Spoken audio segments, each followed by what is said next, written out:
이 시간 함께 말씀을 보도록 하겠습니다. 마태복음 8장 23절에서 27절 말씀입니다. 마태복음 8장 23절에서 27절 말씀입니다. 오늘 이 말씀을 읽을 때 실제로 이 말씀을 통해서 우리에게 역사하시는 그 하나님의 은혜를 경험하는 시간 되길 원합니다. 함께 읽도록 하겠습니다. 시작! 배에 오르심에 제자들이 쫓았더니 바다에 큰 놀이 일어나 물결이 배에 덮이게 되었으되 예수는 주무시는지라. 그 제자들이 나와 깨우며 가로되 주여 구원하소서, 우리가 죽겠나이다. 예수께서 이르시되 어찌하여 무서워하느냐, 믿음이 적은 자들아 하시고 곧 일어나서 바람과 바다를 꾸짖으신대 아주 잔잔하게 되거늘 그 사람들이 기이 여겨 가로되 이 어떠한 사람이기에 바람과 바다도 순종하는고 하더라. 아멘. 오늘 함께 나눌 말씀은 동행의 시리즈의 마지막입니다.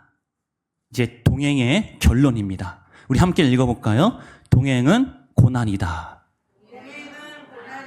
사실 오늘 함께 나눌 주제가 고난에 대해서입니다. 제가 부끄러운 고백을 하면은 제가 이 설교 자리에서 함께 말씀을 나누고 말씀을 전하지만은 제가 전하는 말씀대로 제가 100% 살아가고 있다는 것은 아닙니다. 아니, 오히려 여기 계신 분들보다 더 말씀이 실체가 안 되는 삶을 살아가는지도 몰라요. 하지만 제가 그런 말씀을 여러분들과 함께 나누는 목적은 제가 잘하고 있으니 여러분들도 해야 합니다 라는 것이 절대 아니라 함께 하길 원합니다. 저도 너무 안 돼요. 하지만 우리가 공동체니까 성경에서는 지금 이렇게 말씀을 전하고 있으니 이 방향대로 우리 함께 갑시다 라는 그 목적을 가지고 함께 나누는 것입니다. 그런 관점으로 사실 오늘 고난이 더 그래요. 누구보다 고난을 싫어하고 누구보다 고난 앞에서 흔들리는 모습을 보이는 사람이 이 중에서 가장 약한 사람이 아마 저일지 모릅니다. 그래서 오늘 참 어려운 주제를 가지고, 하지만 이 고난에 대해서, 이 어려운 주제지만은 이 고난에 대해서 성경에서는, 더 나아가서 하나님께서는 정확하게 이 고난에 대해서 어떻게 말씀을 하시고 계시는가, 더 나아가서 고난을 통해서 주시는 하나님의 궁극적인 목적이 무엇인지를 함께 나누려고 합니다. 우리 지난주 수요일 설교 잠깐 나누도록 하겠습니다. 전능하신 하나님께서는 영원히 쉴 수 있는 안식처를 원하신다. 그래서 우리가 함께 나눈 것이 하나님이 전능하신 하나님인데도 불구하고 하나님이 쉬길 원하시는 안식처는 곧 우리가 생각하는 그런 쉼의 개념이 아니라 하나님께서 원하시는 쉼은 영원한 쉼, 즉 우리의 심령 가운데 함께 하셔서 천국을 이루는 쉼, 그것이 전능하신 하나님께서 원하는 쉼이다. 근데 그 쉼을 머리 둘 곳이라고 표현했어요. 머리는 곧 예수 그리스도를 의미를 하죠. 근데 둘 곳, 머리를 두다라는 것이 요한복음에서 예수님께서 십자가에 돌아가실 때 다 이루었느니라 하고 머리를 숙이시느니라 할 때 그 숙이다의 머리를 두다라는 똑같은 용어입니다. 즉 예수님께서의 공생의 모든 것들을 다 이루시고 이제 나는 하나님께 맡깁니다 라고 할 정도로 그 쉼, 즉 여우한테 굴은 여우의 모든 것을 다 내려놓고 쉴 수 있는 공간입니다. 그리고 공중에 나는 새는 유일하게 땅의 지면에 다리를 닿을 수 있는 곳이 새에게 그 둥지입니다. 그냥 거처입니다. 즉 자기의 모든 에너지를 다 이제 쏟아붓고 이제 쉬는 곳. 그러한 공간과 같이 예수님께서 완전히 다 이루시고 이제는 다 포기하시고 내려놓으시고 쉬는 곳이 바로 우리 사람의 심령이라는 곳이죠. 그곳에서 우리와 연합함으로 영원한 안식을 누리는 것이 바로 전능하신 하나님께서 원하는 쉼이다 라고 볼 수 있다는 것입니다. 이것이 우리가 수요일 날 함께 나눈 말씀입니다. 그래서 동행은 뭐다? 곧 쉼이다.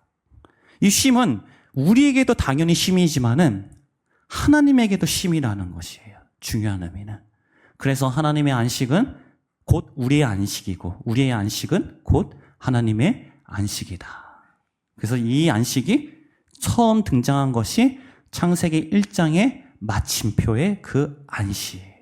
이 의미를 연계성을 가지면은 굉장히 분명하죠. 마태복음 8장 21절에서 우리가 함께 조금 나눌 부분이 있습니다. 여기에 함께 읽어보도록 하겠습니다. 시작.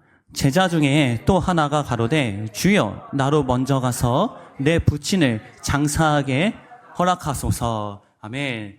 여기 말씀을 보면은 제자가 이럽니다. 예수님께 나로 먼저 가서 내 부친을 장사하게 허락하소서. 자, 21절까지의 제자의 모습을 보면은 우리가 지난주 설교에 의하면 혹은 지난주 설교를 들으시면은 21절, 즉 서기관과 제자가 등장하는 이 본 사건은 이미 예수님께서 복음서로 보면은 5장부터 계속해서 산상복음을 통해서 상상복음에서 내려오셔서 문둥병과 백부장의 믿음, 중풍병을 거쳐서 그 다음에 베드로 집의 장모의 10병을 걸쳐서 이 서기관과 제자라는 서로 상반되는 두 존재, 두 신앙관을 가지고 하나님께서는 지금 성경적 정립을 해 주신다는 관점에서 봤을 때 8장 21절에서 등장하는 제자는 이미 산자입니다. 산자. 즉 하나님과 연합한 자라고 볼 수 있죠. 근데 이 제자가 21절에서 이렇게 얘기합니다. 나로 먼저 가서 부친을 장사하게 허락하소서. 그러면 적어도 이 제자에게 있어서 우선순위는 지금 예수 그리스도가 아니라 이 세상에 있다는 것이죠. 먼저 가서 장사하게 하소서. 즉 산자의 대표성을 의미하는 제자임에도 불구하고 육이 우선되어 있기 때문에 육 우선적으로 나아갈 수밖에 없는 제자의 모습을 21절에서 보여줍니다. 그리고 나서 22절에 죽은 자는 죽은 자를 장사케 하고 너는 나를 쫓으라 라고 끝내시는 게 이 서기관과 제자의 모습이죠. 즉 산자로서 어떻게 해야지 예수님을 쫓을 수 있는가를 정립해 주는 것이, 즉 어떤 자가 예수님과 동행할 수 있는 자인지를 알려주는 게 22절까지 말씀이라는 것입니다. 그런데 본문에서 23절에서 이제 그 제자가, 즉 22절까지의 성경적 정립이 끝난 산자로서의 제자가 예수님을 쫓습니다. 그 말은 이 제자에게 이제 먼저 우선순위가 바뀌었다는 것이죠. 이제 예수님이 우선순위가 된 상태의 산자, 제자라는 전제로서 오늘 본문을 봐야 된다는 것입니다. 그리고 23절의 시작을 보면은 한글에는 번역어에는 안 써 있는데 헬라어로 보면은 혹은 영어로 보면은 and, 즉 카이, 헬라어로 그리고라는 의미를 가진 게 있습니다. 그러니까 접속사, 그리고라는 것은 이 접속사 사이에 앞문장과 뒷문장이 서로 연결성을 가지고 있다는 것이죠.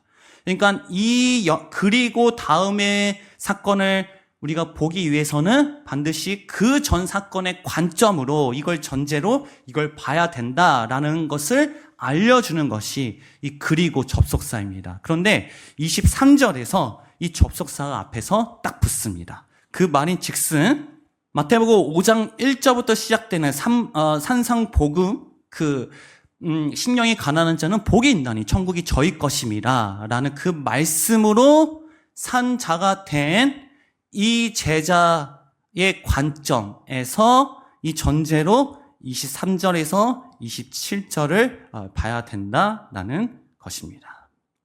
자, 그래서 예수님과 우리가 여기에서 이제 23절에서 알 수 있는 게 뭐냐면 예수님께서 배에 오르십니다. 그리고 그 예수님과 산자인 제자가 동행합니다. 즉 배 위에 같이 오르죠. 그러니까 이걸 보면은 산자로서 예수님과 첫 동행의 시작이 고난이라는 거예요. 고난. 이게 굉장히 중요합니다. 그러니까 우리가 예수님을 정말 주인으로 영접했습니다. 예수님 저의 주인이십니다. 오늘 예수님과 동행하기 원합니다. 그리고 첫 시작되는 삶이 고난의 삶이라는 것이죠. 일반적으로 고난의 의미는 어떻게 생각하시나요? 저를 비롯해서 여기 계신 모든 분들은 아마 고난을 좋아하시는 분은 없을 겁니다. 이 고난이라는 용어는 사실 세상에서, 그러니까 세속이라고 하는 이 세상에서의 이 세상에서 고난을 대하는 고난의 의미보단 종교에서 고난을 어떻게 보느냐가 많이 중요하다고 봅니다. 우리가 알고 있는 종교, 불교, 이슬람, 천주교, 뭐 우리나라의 민족 종교라고 하는 우리나라에서 지금 현재 현존하는 종교는 두 가지 계열밖에 없어요. 하나는 강증산이라는 하는 그 사람에 의해서 나오는 증산교, 하나는 단군에서 나오는 단군교, 이 두 가지 계열에서 나오는 종교밖에 없습니다. 어쨌든 이런 종교들, 그러니까 뭐 무속도 포함하고 무당이라고 하는 그런 무교도 포함해서 모든 종교에서 말하는 고난은 항상 이렇게 봅니다. 인과 응보. 즉 원인에 따른 결과가 생겼다. 이 법칙에 따라서 더 나아가서 당사자가 내가 어떤 악행을 저질렀기 때문에 그 악행이라는 원인의 결과에 따라서 이 고난이 나에게 왔다라고 보는 것이 종교에서 보는 고난의 원인 혹은 고난의 의미라고 볼 수 있습니다.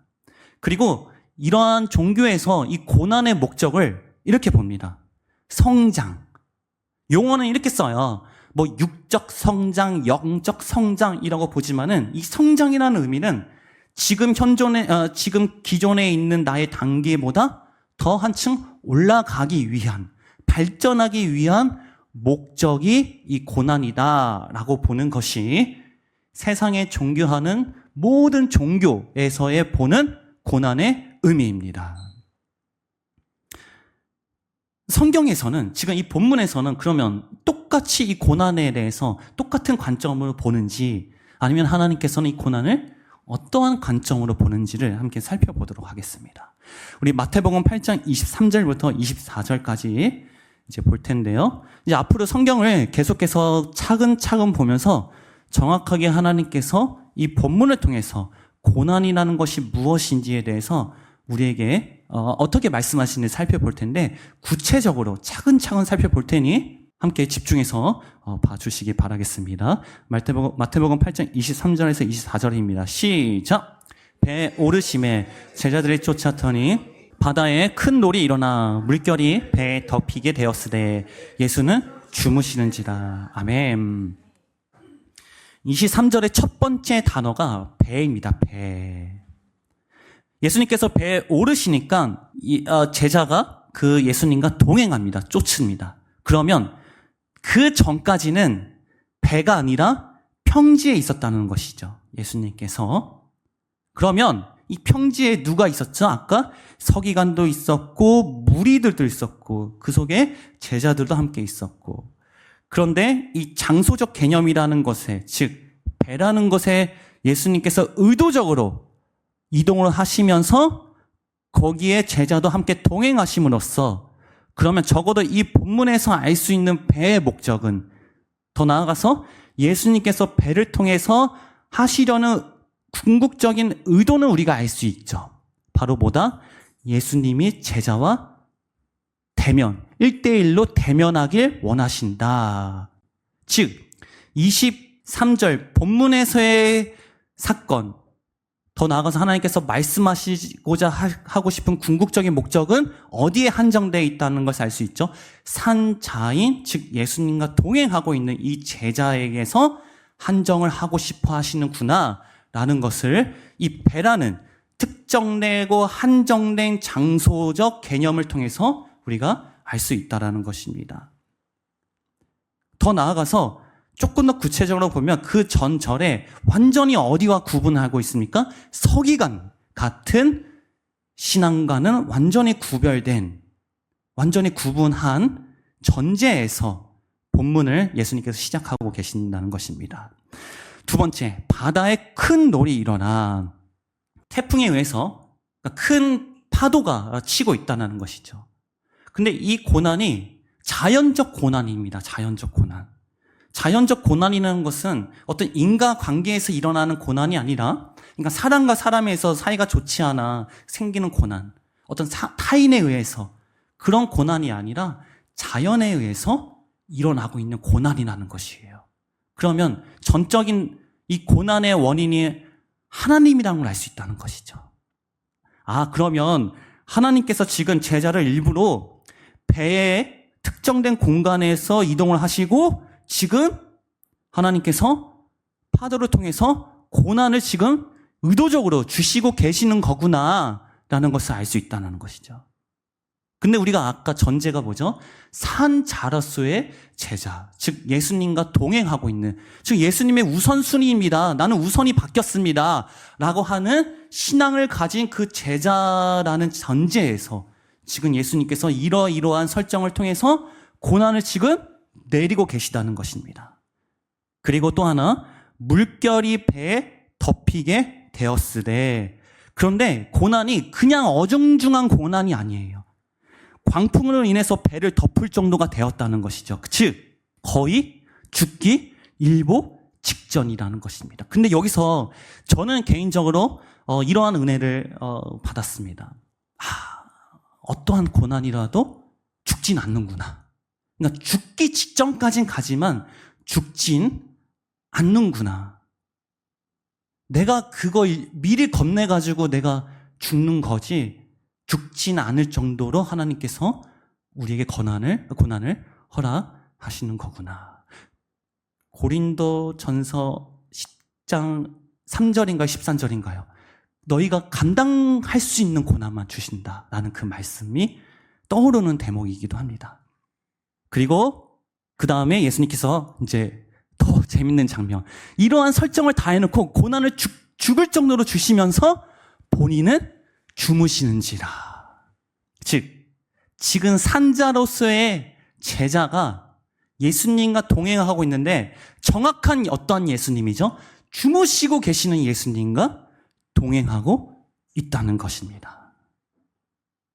여기서 알 수 있는 이제 우리가 하나님의 영적 의도, 즉 임마누엘 구원을 이룬 산자인 제자가, 즉 산자라도 더 나아가서 산자는 반드시 고난이 필수이다. 우리에게는, 더 나아가서 우리는 고난이 필수라는 것이에요. 하나님의 관점에서 보면.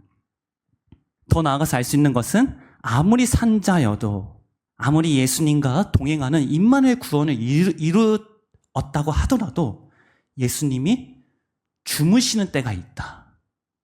즉 예수님이 주무시고 계신다는 것은 예수님이 역사하지 못할 때가 있다라는 것입니다.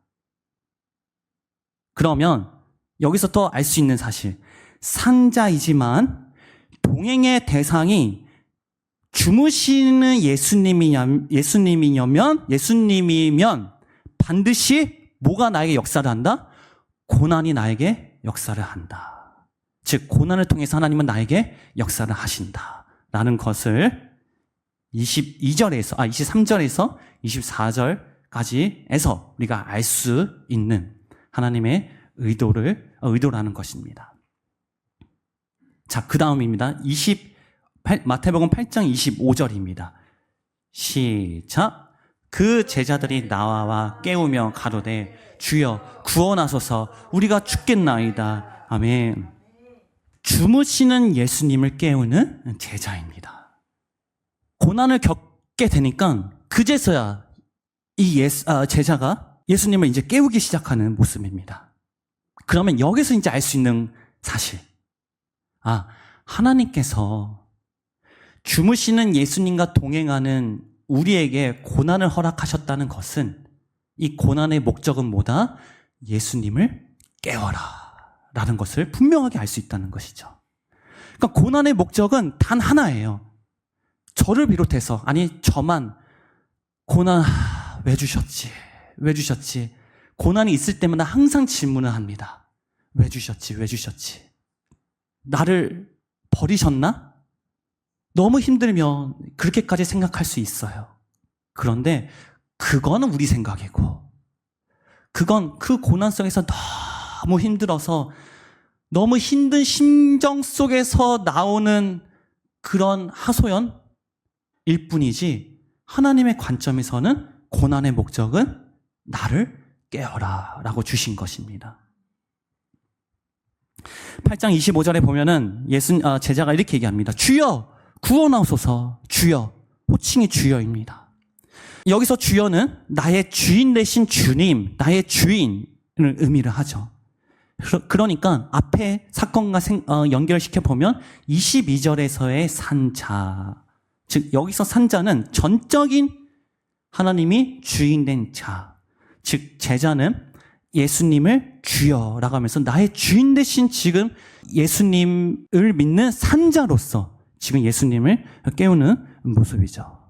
근데 여기서 이렇게 얘기합니다. 구원하소서. 우리가 죽겠나이다.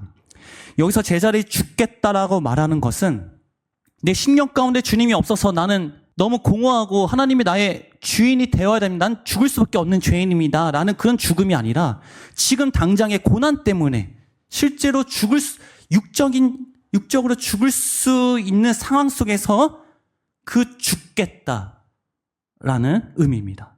내가 죽겠습니다. 이 고난 때문에 나를 구원하소서. 그러면 여기서 구원은 지금 이 고난으로부터 나를 구원하소서. 즉 주무시는 예수님과 동행하고 있는 제자의 그 영적 상태를 가시적으로 보여주는 것이 주여 저 구원하소서 우리가 죽겠나이다 라는 그런 고백으로 지금 보여주고 있다는 것이죠. 여기서 알 수 있는 하나님의 영적 의도. 산자임에도 불구하고 예수님이 주무시면 우리 심령의 역사를 하시지 못하신다. 그래서 고난을 허락하신 하나님의 목적은 정확하게 딱 하나, 제자들이 주무시는 예수님을 깨우도록 하는 것이다 라는 것을 알 수 있다는 것입니다. 그 다음입니다. 마태복음 8장 26절 보도록 하겠습니다. 시작.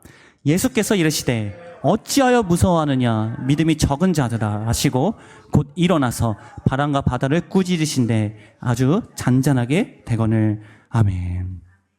믿음이 적은 자인 산자. 예수님이 제자들에게 지적을 합니다. 어찌하여 무서워하느냐. 자, 어찌하여 무서워하느냐. 이 소리를 들었을 때 여러분들은 어떠한 맥락으로 이거를 이해를 하시나요? 제가 이 성경을 읽으면서 어찌하여 무서워하느냐. 즉, 너는 당연히 무서워할 필요가 없는 자다. 왜? 산자이고 지금 내가 너와 함께 동행하고 있는데. 근데 왜 이 고난을 눈에 보이는 것에 무서워하느냐. 그러니까 예수님과 동행하고 있음에도 왜 고난을 바라보느냐, 왜 무서워하느냐라고 예수님께서 지적을 하고 계시는 것이죠. 그리고 예수님께서 이렇게 얘기합니다. 믿음이 적은 자들아. 우리가 이 부분은 이 본 사건은 마태복음, 마가복음, 누가복음 이 세 복음서에서 이제 나옵니다. 근데 이 믿음이 적은 자들아, 이 부분에 대해서는 우리가 세 개의 복음서를 조금 살펴볼 필요가 있어요. 일단 먼저는 이 믿음이 적은 자들아 할 때 이 적다라는 용어를 살펴보면, 그러니까 적다라는 것이 아니라 오히려 작다라고 하는 게 더 정확한 표현입니다. 그러니까 적다와 작다. 적다라고 할 때는 어떤 양의 수치에 대해서 봤을 때 많고 적음의 어떤 기준을 내리는 용어로서 적다라고 하지만, 작다는 어떤 크기의 크다 작다의 기준을 설명할 때 작다라고 표현을 하죠. 근데 본 용어는 믿음이 적다라기보다는 믿음이 작다라고 하는 게 더 올바른 해석인 줄로 압니다. 왜냐하면 그 근거로 마태복음 17장 20절을 보도록 하겠습니다. 시작. 가라사대 너희 믿음이 적은 영혼이라 진실로 너에게 이르노니 너희가 만일 믿음이 한 겨자씨만큼만 있으면 이 산을 명하여 여기저기서 저기로 옮기라 하여도 옮길 것이요 또 너희가 못할 것이 없으리라. 아멘.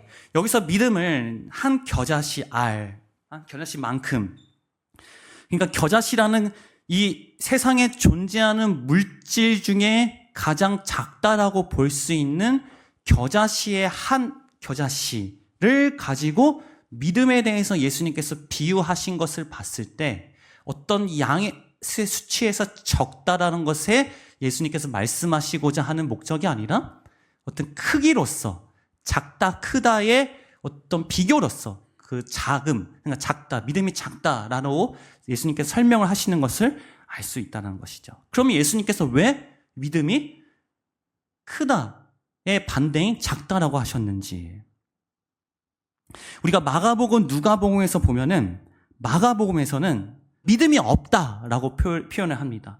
근데 거기서 있다, 없다라는 그 개념이 뭐냐면 소유하다, 소유하지 못하다라는 것이에요. 누가복음에서는 믿음이 어디 있느냐, 그러니까 장소적 개념으로 지금 믿음을 얘기하고 있어요.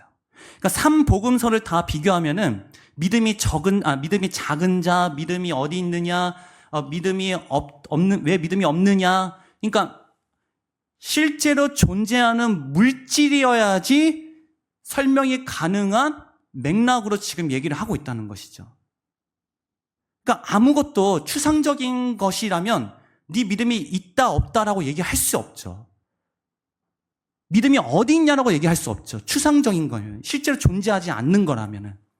근데 예수님은 믿음이라는 것을 이 3복음서를 통해서 추상적이고 관념적인 것이 아니라 실질적이고 실제라는 것을 정확하게 지금 3복음서에서 얘기를 하고 있다는 것입니다. 그래서 믿음은 여기서 알 수 있는 게 우리가 확실히 여기서 알 수 있는 게 뭐냐면 믿음은 실제다.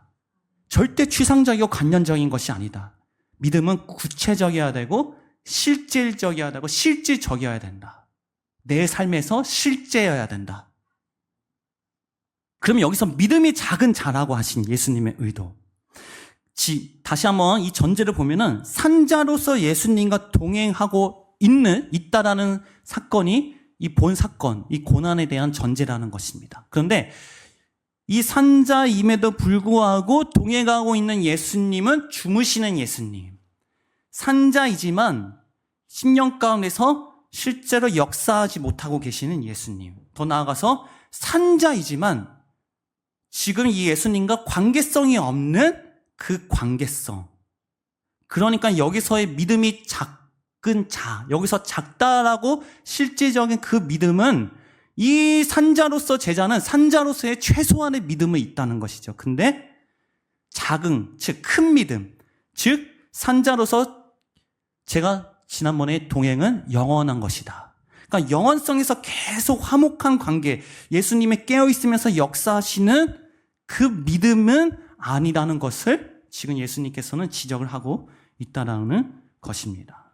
근데 이거를 조금 더 정확하게 보려면 마가복음하고 누가복음을 보면은, 혹은 더 나아가서 그 전제, 그 전의 사건들하고 맥락을 비교하면서 보게 되면은 이 전제 자체가 다릅니다. 그러니까 마태복음은 아까도 얘기했듯이 산상복음을 전제로 시작해서 그 문둥병 백부장의 믿은 베드로의 장모, 더 나아가서 서기관을 대비한 그 산자로서의 제자, 즉 이 성경적 의미로서의 정립을 위한 본문 사건이라면은 마가복음과 누가복음은 마태복음에 비해 실제적으로 일어난 사건들을 그러니까 나열함으로써 객관적인 사건을 통해서 말씀하시는 목적이라고 볼 수 있다는 것이죠. 그러면 본문에서 믿음이 적은 자는 예수님과 구원을 이루어서, 임마누엘을 이루어서 산 자는 맞지만, 하지만 이 제자가 지금 주무시는 예수님과 동행하고 있다라는 그 전제를 통해서 어떻게 해야 되는지를 알려주는 목적으로서 이 본문이 진행이 되고 있다는 것입니다. 더 정확한 걸 보냐면 이제 다음입니다. 제자를 꾸짖으신 후에 고난을 해결하시는 예수님이에요. 마가복음, 누가복음 보면은 먼저 고난을 해결하시고 제자들을 꾸짖으십니다. 근데 본문에서는 먼저 지적을 하고 고난을 해결해 주시는 것이에요. 그러니까 아까도 얘기했듯이 마태복음의 전제는 산자의 전제이기 때문에 고난이 먼저, 고난의 해결이 문제가 있는 것이 아니라 예수님께서 그 신령의 어떤 지적, 그러니까 지금 주무시는 예수님이 문제라는 것을 알려주는 것이 먼저이고 그 다음에 고난을 해결해 주시는 장면이라는 것이죠. 하지만 마가복음과 누가복음에서는 먼저 고난을 해결하고 그 다음에 제자들을 지적하는 장면이 나온다는 것입니다. 마태복음 8장 27절 보도록 하겠습니다. 시작. 그 사람들이 기이 여겨 가로되 이 어떠한 사람이기에 바람과 바다도 순종하는 거 하더라. 아멘. 자, 여기서 이상한 점이 있습니다. 첫 번째 호칭이 그 사람들. 그 전에는 제자들이에요, 제자들. 그런데 27절에서의 시작이 사람들로 호칭을 바꾸십니다, 예수님이. 여기서 사람이라는 것은 헬라어로 안드로포스라는 용어가, 그러니까 즉 사람, 대표적인 사람이지만은 구약에서 보면 우리가 너무나 잘 알고 있는 아담입니다. 아담. 즉 흙. 창세기 2장 7절에서의 생명이 되기 전 아담, 사람, 흙이라는 것이죠. 그 사람이라는 전제에서 이 사람이 어떻게, 즉 이 사람, 이 흙이라는 전제에서 어떻게 예수님을 반응하는지, 어떠한 사람이기에 바람과 바다도 순종하는 거 하더라. 산자임에도 불구하고 예수님이 주무시면 뭐랑 똑같다? 흙이랑 똑같다는 거예요. 아담이랑 똑같다는 것입니다. 물론 구원은 이루었을지는 모르지만 하나님의 궁극적인 목적은 구원이 아닙니다. 화목입니다. 화목. 그런 화목이란 관점에서 봤을 때 산자이지만 그 심령 가운데 예수님이 주무시면 결국에는 뭐랑 똑같다? 흙이랑 똑같다는 것입니다. 그러면 이 흙이라는 사람이 고난을 바라보고 그걸 해결해줬고 해결한 그 현상만을 바라보고 하는 말이 이 사람이 어떠한 사람이길래 바람과 바다도 순종하는 거 하더라. 흙으로서는 아무리 기적을 경험했음에도 불구하고 예수님을 절대 하나님으로 알아보지 못해요. 믿지 못합니다. 오직 예수님의 역사, 즉 본문의 관점에서 보면 늘 깨어있는 예수님과 함께할 때 그것이 실질적인 산자로서의 동행이라는 것입니다. 그러면 고난의 결론이 나왔죠. 이것 때문에 우리가 흙이기 때문에 우리가 흙의 인생을 살 수밖에 없기 때문에 예수님은 우리에게 고난을 허락하신다. 예수님과 동행에는 그래서 반드시 뭐가 있어야 한다? 고난이 있어야 한다.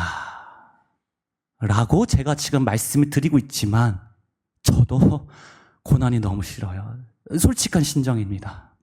그런데 히브리서 2장 9절에서 10절 보도록 하겠습니다. 시작.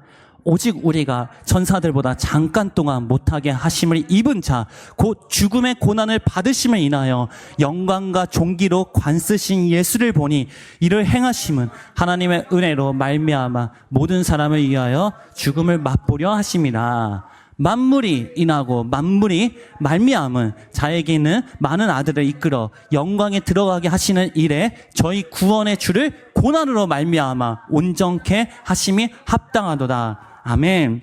자, 천사들보다 잠깐 동안 못하게 하심을 입은 자, 곧 성육신하신 예수님이죠. 천사들보다 잠깐 동안 못하게 하고 있다는 것은 그 자체가 예수님에게는 고난이에요, 고난. 그리고 10절에서 고난으로 말미암아 어떻게 된다? 온전케 하심이 합당하도다. 예수님조차도 반드시 고난이 있어야지 고난이 있어야지 완전해질 수 있다는 것입니다. 예수님조차도 그러면 우리에게도 고난은 반드시 있어야 되고 지금 믿어지지 않더라도 성경은 이렇게 얘기하고 있습니다. 그래서 고난은 우리에게 축복이다. 정말 이게 실제가 되기 원합니다. 성경은 얘기하고 있어요. 고난은 축복이다. 흑인 우리는 고난이 있어야지 하나님 안에서 진짜 동행이 이루어지고 진짜 하나님의 사랑을 우리가 경험할 수 있다. 절대 여러분들 저를 포함해서 고난이 있으면 맞아요. 자동적으로 내가 뭔가 좀 잘못해서 이거 당하는 거 아닌가? 내가 그 전에 그때 학생회 예배 때 늦잠 자가지고 교회 안 나갔는데 그래서 내가 지금 힘든 게 있는 게 아닌가? 저절로 그 생각이 들 때가 있어요. 저도 마찬가지예요. 그런데 그건 종교적으로 생각하는 고난의 의미입니다. 그런데 그거와 상관없이, 그거와 절대 상관없이, 나의 악행과 상관없이 하나님은 우리를 사랑하셔서 우리에게 고난을 주시는 거예요. 만약에 그게 맞다면 욥기서 1장 1절 보도록 하겠습니다. 시작. 우스 땅에 욥이라 이름하는 사람이 있었는데 그 사람은 운순전하고 정직하여 하나님을 경외하며 악에서 떠난 자더라. 아니, 욥이 하나님께서 평가하실 때 욥이 어떤 악행을 얘기합니까? 아무것도 아니에요. 정직하고 완전한 자라. 근데 이후에 이 세상에 존재하는 모든 사람이 당할 수 있는 모든 고난을 다 당합니다. 절대 고난은 내가 뭔가를 했기 때문에 당하는 게 아니에요. 고난은 그냥 우리를 사랑하시는 하나님의 축복입니다. 그러면 지금 제가 얘기하는 거는 나는 지금 제가 돼서 얘기하는 게 아닙니다. 나도 안 돼요. 하지만 해야 되기 때문에 지금 얘기를 하고 있는 겁니다. 고난이 이제 왔죠. 지금 아마 있을 수도 있어요. 저도 있어요, 지금. 고난은 아마 상대적일 거예요. 어떤 사람은 요거의 고난일 수도 있고 어떤 사람은 이거의 고난일 수 있습니다. 그거와 상관없이 지금 내가 지금 그걸 고난이라고 여기죠? 그러면 정말 내 모든 걸 다 집중해서 예수님께만 집중하기 원합니다. 그러니까 이렇게 될 정도로 나 지금 죽어도 좋습니다. 난 끝까지 예수님만 붙잡습니다. 끝까지. 제 마지막 부끄러운 고백 하나 하고 마치도록 하겠습니다. 이럴 정도로 안 된다는 거예요, 이게. 저 그때 예전에 작년인가 재작년에 그 맹장 수술 이제 했었잖아요. 근데 그때 뭐였죠? 코로나 기간이 끝났음에도 불구하고 병원에서는 보호자가 아예 안 들어오는 거예요. 못 들어오게 하더라고요. 그래서 저 혼자 입원해서 혼자 수술을 받고 혼자 나왔는데 그 수술 이제 당일날 너무 떨리는 거예요. 너무 막 맹장 진짜 별거 아니잖아요. 너무 심장이 막 계속 예수님 기도하면서 정말 너무 떨립니다 하면서 수술실에 왔어요. 근데 거기가 성모병원이에요. 정말 막 너무 막 떨려면서 눈을 감으면서 있는데 눈을 살짝 떴는데 검은 옷을 딱 입고 어떤 인자한 모습을 딱 가진 분이 저에게 오셔가지고 제가 형제를 위해서 기도해 드려도 될까요? 그러시는 거예요. 너무 감사한 거예요, 그게. 근데 눈 떠보니까 신부님이세요. 그게 성모병원이어서. 난 전도사인데. 근데 성경을 다 가지고 있더라고. 근데 그때 순간 내가 저를 합리화시키는 거예요. 그래, 나는 신부님의 기도를 보는 것이 아니라 이분을 통해서 역사하시는 그 하나님을 바라보고 난 기도하자. 기도해 주세요. 그랬어요. 지금 이렇게 웃으면서 얘기하는데, 하여튼, 그게 얼마나 그 고난이 저에게 너무 큰 고난이었는지, 그거 붙잡고 그거 기도를 제가 하고 있더라고요. 속으로는, 이분은 신부님은 난 지금 전도사인데. 제 정말 부끄러운 얘기입니다. 그리 가서 수술실에 들어갔는데, 그냥 눈 뜨니까 끝났어요. 별거 아니었어요. 진짜. 그러니까 이럴 정도로 고난이라는 것은 절대 사람이 할 수가 없어요. 할 수가 없더라고요. 아무리 할 수가 없더라고요. 근데 그때가 진짜 완전히 나를 육을 부인할 수 있는 절호의 기회라는 것을 우리가 잊지 않고 다시 한번 그 기회가 왔을 때 저같이 실패하는 것이 아니라 죽으면 죽으리라고 하는 에스더인가요? 그 고백처럼 그냥 나를 던졌으면 좋겠다라고 우리 함께 하자고 지금 얘기를 하고 싶습니다. 예수님이 분명히 책임져 주십니다. 죽으면 우리 천국 간다는 거, 그게 그냥 인사치레 얘기하는 것이 아니라 정말 우리에게 실제가 되길 원하는 마음을 저부터 갖길 원합니다. 고난은 축복이다. 고난은 내 심령을 죽일 수 있는 절호의 찬스다.